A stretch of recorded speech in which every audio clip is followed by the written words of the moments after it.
Welcome to Stafford's Heritage Trail. This journey takes you through centuries of local history, from medieval streets and coaching inns to churches, markets and civic buildings. Each stop reveals part of Stafford's story and how the town has changed over time. Stafford Lockup at Fallbridge is a Grade 2 listed building and used to temporarily detain local drunks and vagrants. Sun Pub existed in 1799 and recorded selling beer in 1801. It was listed in 1811 as a Fallbridge posting house, offering comfortable accommodation to travellers and stabling for coaches and horses. The Carnegie Library, partly funded by the charity of Andrew Carnegie, was actually opened in 1914.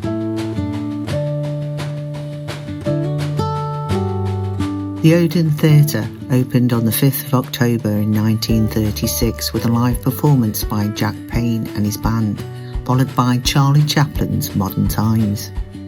The Grapes was built in the mid-1800s when two cottages were demolished and the Victorian building was erected for printers Hill and Heldon. There was 3 entrances and the printing works were on the upper floors. On the ground floor was a stationer's and a confectioner's shop.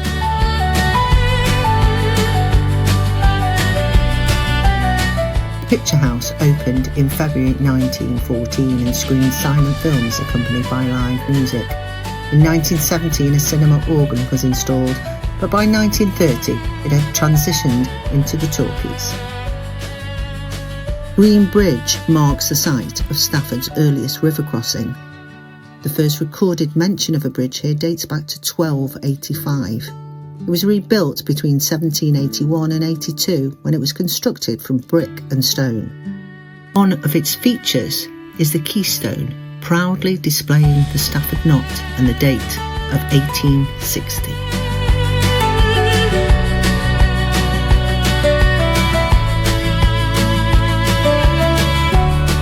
Chetwynd House, built between 1712 and 1715, and now a Grade 2 listed building.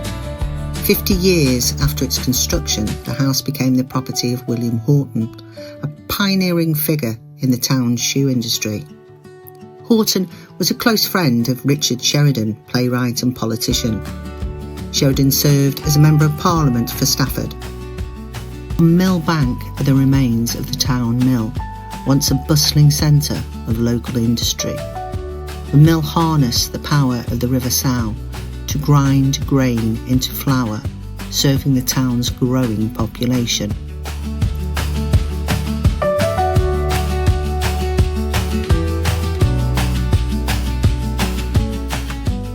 Victoria Park, originally known as Victoria Park Pleasure Grounds, officially opened in June 1908. The park's origins date back to the 1880s when Stafford Corporation implemented a river improvement scheme. Isaac Walton Walk was furnished with railings and benches and trees were planted. The Grade 2 listed Staffordshire County War Memorial was originally a monument tribute to those who served in the First World War and was unveiled in 1923. The memorial is dedicated to those from Staffordshire County who lost their lives during the First and Second World Wars, the Gulf War, Kuwait and other conflicts of the last 200 years.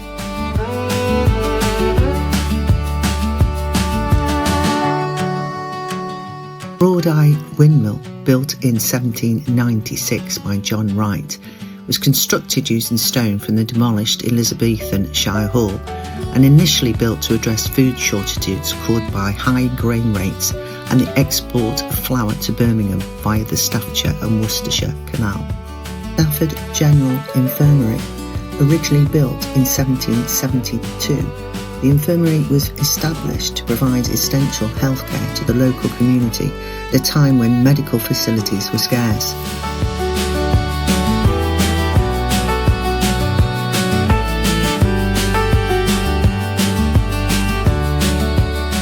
Stafford Jail has a long history with records of a prison in the town dating back to 1189 on Crabbury Street, where prisoners were held in basic conditions.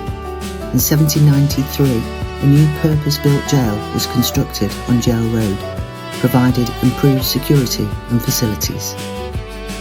Born in Stafford in 1805, Thomas Sidney established himself as a successful tea importer and merchant on Ludgate Hill in London. Sidney entered politics and served as Lord Mayor of London from 1853 to 54, and his birthplace on Jail Square is commemorated with a painted plaque. The former Noah's Ark Inn on Crabtree Street is a Grade II listed building, and it was along this route that Queen Elizabeth I passed during a visit to the town in 1575, stopping for a glass of wine before heading for the castle on her progress through the end of Docksey via Broad-Eye Bridge.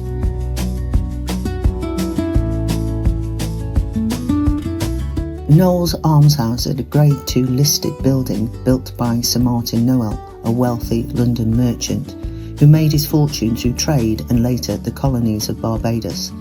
He was born in Stafford and maintained a strong tie to his hometown and served as Member of Parliament for Stafford in Oliver Cromwell's Parliament of 1656. On Water Street stands the Malthouse. This striking building was constructed in 1837 by George Brewster and once played a key role in Stafford's brewing industry.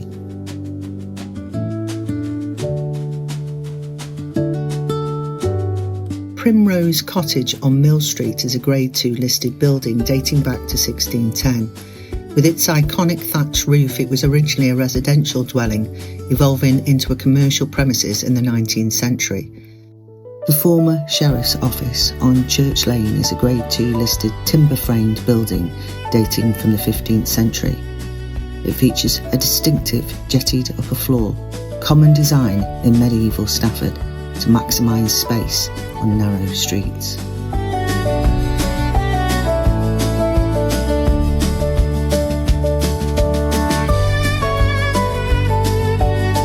The soup kitchen dates back to the 16th century, and it was established by Lady Salt of Bassett House, who was dedicated to helping the poor in the town.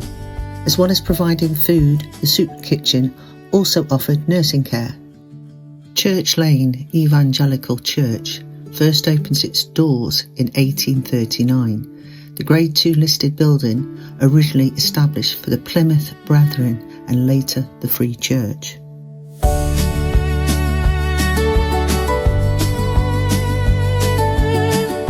Victoria Square is home to the Stafford Combined Court Centre and the Stafford Borough War Memorial. Until the early 1990s, criminal court hearings in Stafford took place at the Shire Hall. As a number of cases grew, a larger, more modern courthouse was needed for the Crown Court and County Court hearings. The Collegiate Church of St Mary, Stafford's parish church, reflects the town's long and rich history. St Mary's remains a central part of Stafford. It is both a place of worship and a reminder of the town's medieval past. Its Gothic features, detailed stonework and stained glass windows continue to attract visitors. Within the grounds, the remains of St Bertland's Chapel, which date back to the 11th century and are Grade II listed. After the Reformation, the chapel was used as a grammar school and later as a council chamber. In 1801, it was demolished, leaving only the excavated remains that can still be seen today. St Mary's Schoolroom, now known as St Mary's Mews, reflects Stafford's strong educational and architectural history.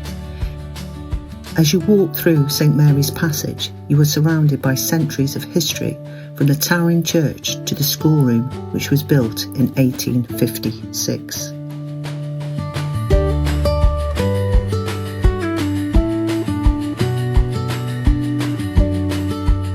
The ancient High House is the largest timber-framed townhouse in England.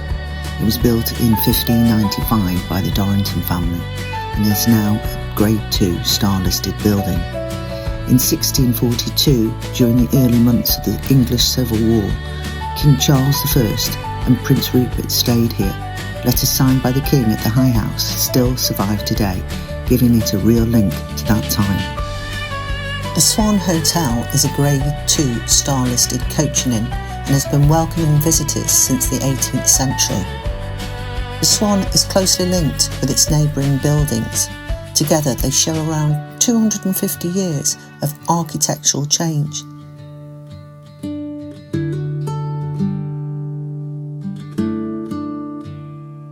St Chad's Church is one of the oldest buildings in Stafford, dating back to the early 12th century. It's believed to have been founded around 1150 by a man named Orm. The church also features impressive Norman architecture, including a well-preserved chancel and the original founder's stone. Over the centuries, St Chad's has been restored several times. The Bear began as a timber-framed house in the 1650s and in 1758 converted into an alehouse known as the Maypole. In the 1780s to a coaching inn called the White Bear, and later to simply the Bear.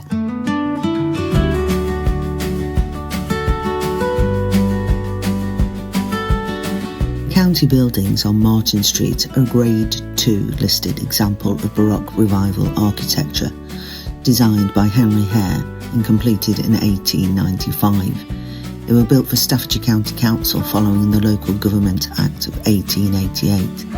Although the council later moved to Staffordshire Place, the building remains in use today for meetings, weddings and civil ceremonies.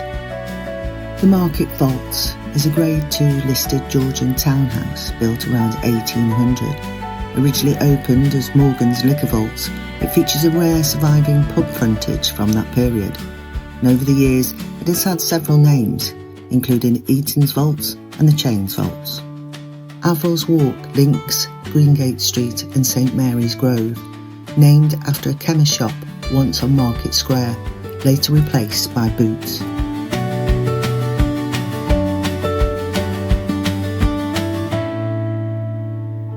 From medieval times, the square hosted regular markets and fairs, including cattle, sheep and horse trading.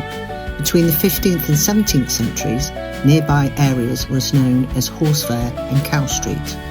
In 1900, both cattle and pleasure fairs were held here at the same time, with sheep also sold on Pitcher Bank. The Shire Hall is a Grade 2 listed building completed in 1798 and designed by John Harvey. It replaced earlier court buildings on this site, with legal proceedings recorded here as early as 1176. Lloyd's Bank, originally known as the Old Bank, was established here in 1737 by John Stephenson. It was one of the earliest banks to open outside London, reflecting Stafford's growing importance in trade and finance. Bank Passage is a narrow historic route linking Salter Street to Market Square, taking its name from the two banks that once stood on either side.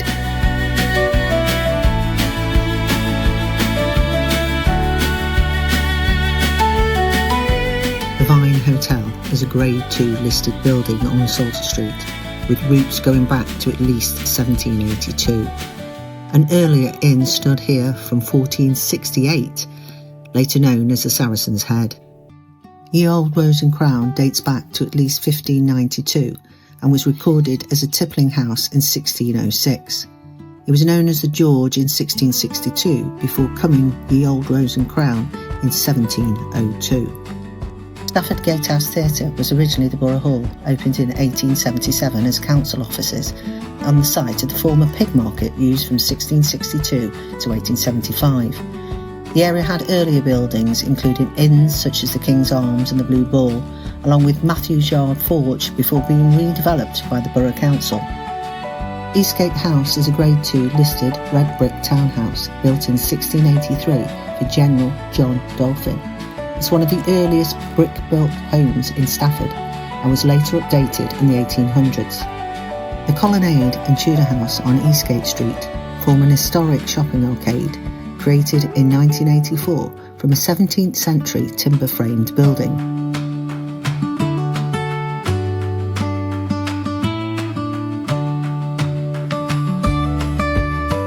The William Salt Library is a Grade 2 star listed building established in the 19th century by banker and historian William Salt. It holds an extensive collection of Staffordshire books, manuscripts, maps and prints. Isaac Walton, author of The Complete Angler, was born in 1593 on the site of Stafford Police Station. He later moved to London and supported the Royalist cause during the Civil War, safeguarding the Little George, crown jewel after the Battle of Worcester. You can visit Isaac Walton Cottage in Shalford, now a museum dedicated to his life and work. Lord Nelson dates back to 1687 when a dwelling, malthouse and barn were built on the site. By the late 1700s the building had been divided and later converted into an inn known as the Queen's Head. The East Gate is the last surviving section of Stafford's medieval town walls and scheduled monument. It once marked the eastern entrance to the borough and played an important role in its defence.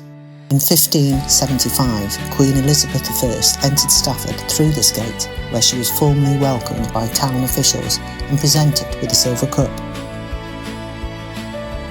Thank you for exploring Stafford's Heritage Trail. We hope you've enjoyed discovering the town's history and the stories behind its buildings. Feel free to explore further and visit the places you have seen along the way.